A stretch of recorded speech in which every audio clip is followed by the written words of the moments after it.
ባለህበት ለመቆም ብቻ ቀኑን ሙሉ ስትሮጥ መዋልህ አላደከመህም? የምትኖረው እጅግ አድካሚ በሆነ ዘመን ውስጥ ነው። በማያቋርጥ የስልክ ጫጫታ፣ እረፍት በሌለው ስራ እና ውጥረት በሞላባቸው ግንኙነቶች መሃል ታፍነሃል። ይህንን ከባድ ጫና ለማቃለል አቋራጭ መንገድ ትፈልጋለህ።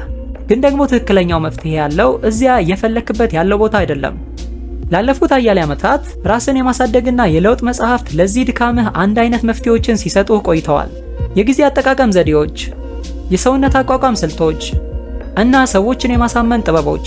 የእነዚህ ፈጣን መፍትሄዎች ዋነኛ ችግር ልክ እንደ ቁስል ፕላስተር መሆናቸው ነው።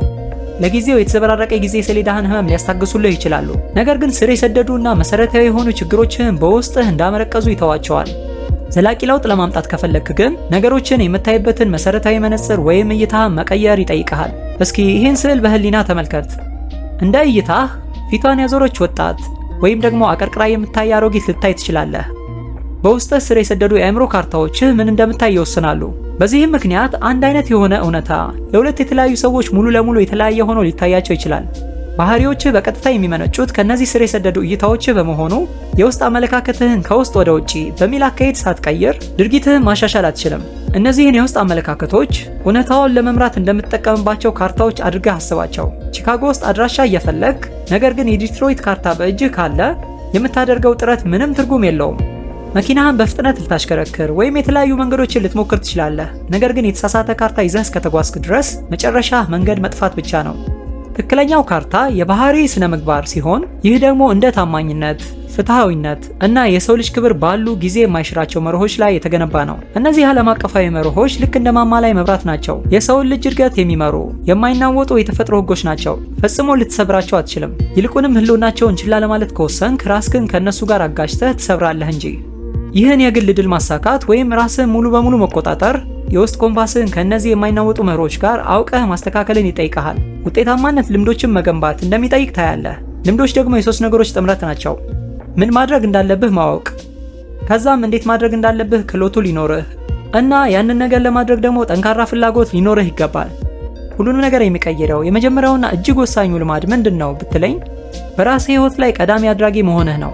ይሄ ደግሞ ዘረመልህ፣ ያለፈ ታሪክህ ወይም አሁን ያለህበት አካባቢ የወደፊት እጣ ፈንታህን ይወስነዋል የሚለውን አስተሳሰብ ሙሉ በሙሉ ውድቅ ማድረግህን ይጠይቃል። ህይወትህ ልክ እንደ አንድ የኮምፒውተር ሲስተም ብታስበው፣ የመጀመሪያው ልማድ የሚያስተምርህ ሌላ ሰው የጻፈውን ኮድ ዝም ብለህ የምታስኬድ ሶፍትዌር ሳትሆን አንተ ራስህ የህይወት ፕሮግራሙ አድራጊ መሆንህን ነው። ለራስህ ፕሮግራም ሙሉ ኃላፊነት እስካልወሰድክ ድረስ ማህበረሰቡ ወይም ሁኔታዎች በሰጡት ስክሪፕት መሰረት ብቻ በመተወን እንዳንቀላፋህ ተቆልፎብህ ትቀራለህ። የህይወትህ ፕሮግራም አድራጊ አንተ መሆንህን አንዴ ካመንክ ወደ ሁለተኛው ልማድ ትሸጋግራለህ። እሱም መጨረሻውን በማሰብ መጀመር ነው። ይህ ደግሞ የህይወትህን ኮድ የመጻፍ ትክክለኛ ተግባር ነው። እስኪ ይህንን ጎማ በህሊና ሳለው። ኮድህን እንደ ገንዘብ፣ እኔነት ወይም የሰዎችን አስተያየት ባሉ የውሸት ማዕከላቶች ላይ ተመስርተህ መጻፍ በጣም ቀላል ነው። ነገር ግን እነሱ ፈጽሞ መረጋጋት የላቸውም። እውነተኛ ድህነት የሚመጣው ጊዜ የማይሽራቸውን መርሆች የህይወትህ ማዕከል ስታደርጋቸው ብቻ ነው። ሶስተኛው ልማድ ቅድሚያ የሚሰጣቸውን ነገሮች ማስቀደም ነው። ሁለተኛው ልማድ ፕሮግራሙን መጻፍ ከሆነ፣ ሶስተኛው ልማድ ደግሞ ያንን ፕሮግራም ወደ ተግባር መቀየር ነው። ይህም ኮዱን በየቀኑ የማስኬድ ጠንካራ ዲሲፕሊን ነው። እውነተኛ የራስ አስተዳደር ማለት ሁልጊዜ አጣዳፊ ለሆኑ ቀውሶች ብቻ እሳት አጥፊ በመሆን ምላሽ ከመስጠት አዙሪት ውስጥ መውጣት ማለት ነው። ይልቁንም ለህይወትህ እጅግ ጠቃሚ ለሆኑ ነገሮች ጊዜ መስጠትህን ይጠይቃል። ይህም ጥልቅ ግንኙነቶችን መገንባት እና የረዥም ጊዜ ውጤቶችን ማሳካት ነው። ይሄ ስኬታማነት የተፈጥሮ ህግ ነው። ፒ እና ፒሲ ሚዛን በመባል ይታወቃል። ይህን ልታገኝ የምትፈልገውን የወርቅ እንቁላሉን ከምትጥልልህ ዚህ ጤንነት ጋር ሚዛኑን እንደሚጠብቅ ስኬል አድርገህ አስበው። ዚህዋን ሳትመግብ ብዙ እንቁላል እንድትጥልልህ ጫና ካበዛህባት ሚዛኑ ወዲያውኑ ይሰበራል። ከልክ በላይ መስራትን በሚያደንቅ ዘመናዊ ባህል ውስጥ ለራስህ አካላዊ፣ አእምሮአዊና ስሜታዊ ጤንነት ማለትም ለዚህዋ ቅድሚያ መስጠትህ ዘላቂ ስኬትን የምታረጋግጥበት ብቸኛው መንገድህ ነው። ይህን የግል ድል ማሳካትህ ለሌሎች ነገሮች ሁሉ ወሳኝ መሰረት ነው።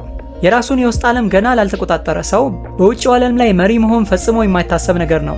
ዘመናዊ ባህል ብዙ ጊዜ ነፃ መሆንን ወይም በራስ መቆምን እንደ መጨረሻው የድል መስመር አድርጎ ይስለዋል።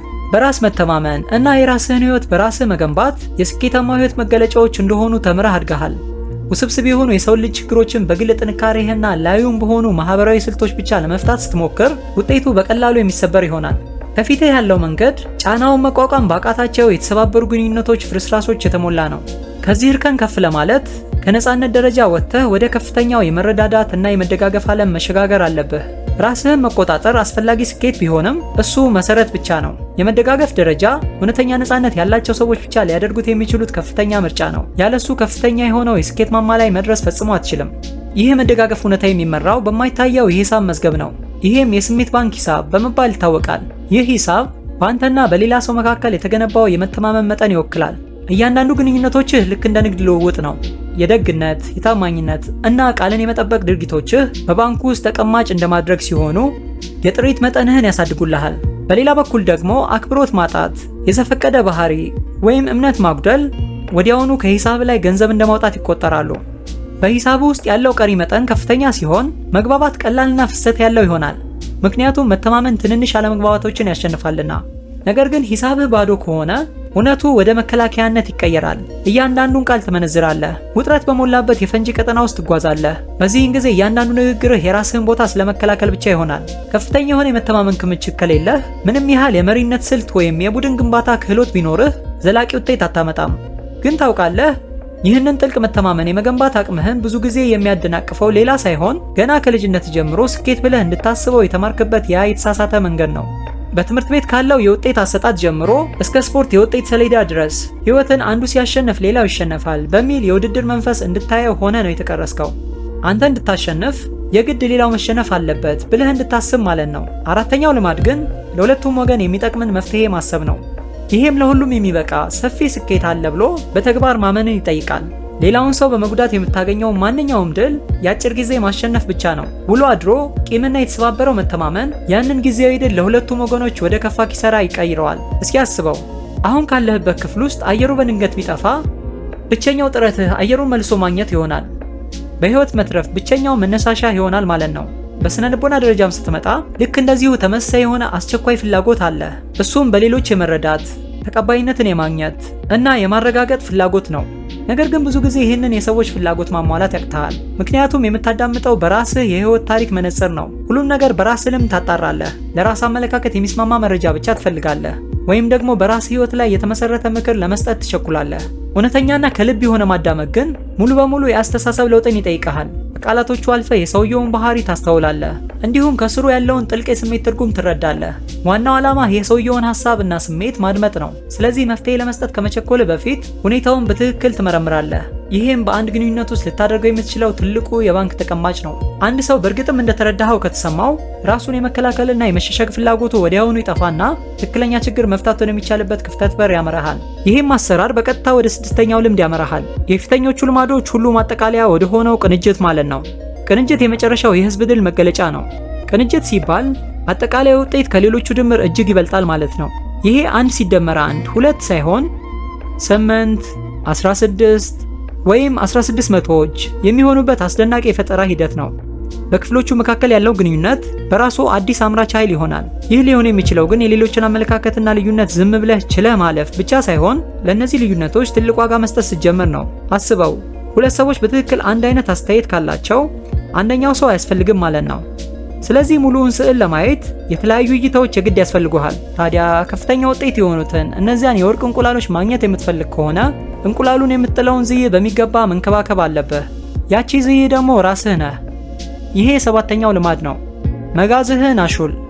ይህ ልምድ በማያቋርጥና ሚዛናዊ በሆነ መታደስ ሌሎችን ልማዶች በሙሉ ይከባል፣ ይጠብቃቸዋልም። ይሄ መታደስ 4 የተለያዩ የተፈጥሮህን አቅጣጫዎች ይሸፍናል። አካላዊ፣ መንፈሳዊ፣ አእምሯዊና ማህበራዊ ስሜታዊ አቅጣጫዎችን ማለት ነው።